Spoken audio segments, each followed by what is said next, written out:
Pas du tout. Non, pas du tout. Non, pas du tout. Non, mais de l'anglais je sais, donc sérieux ça veut dire sérieux, game ça veut dire jeu, donc c'est le jeu sérieux, à part ça.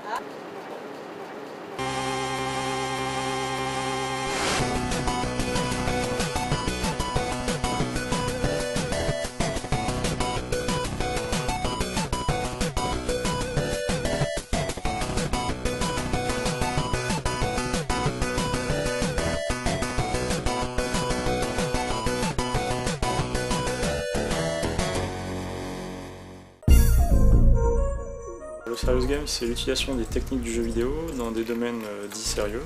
Donc ça peut être faire passer un message pour former des gens, pour informer des gens sur un sujet, pour communiquer sur une marque, un produit, etc.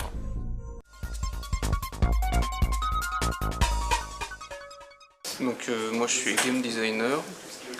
En gros mon rôle c'est de mettre sur papier, de concevoir tous les mécanismes du jeu, que ce soit un serious game ou un autre type de jeu.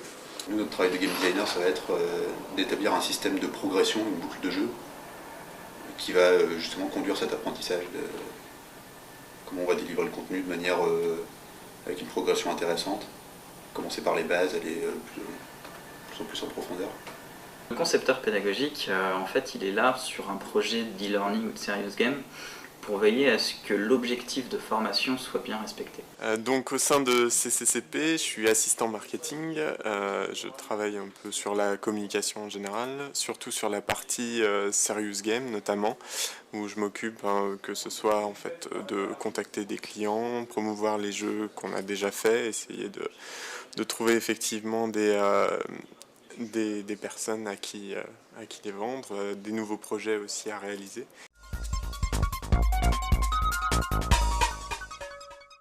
Si on dit qu'en fait un jeu vidéo est capable de transmettre des fonctions utilitaires, quelle est finalement la différence avec un serious game? La différence, elle tient du fait que dans un serious game, vous avez établi un cahier des charges dans lequel vous avez fixé à l'origine des objectifs utilitaires.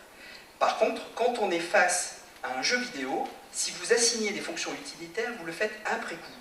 Je dirais qu'il n'y a pas vraiment de différence parce qu'en fait dans un jeu vidéo classique, il y a aussi cette notion d'apprentissage. C'est-à-dire que dans les premiers niveaux d'un jeu, on va apprendre à contrôler un personnage, apprendre comment les ennemis vont fonctionner, vont réagir. Là dans un jeu sérieux, dans un serious game, ça va être la même méthode en fait.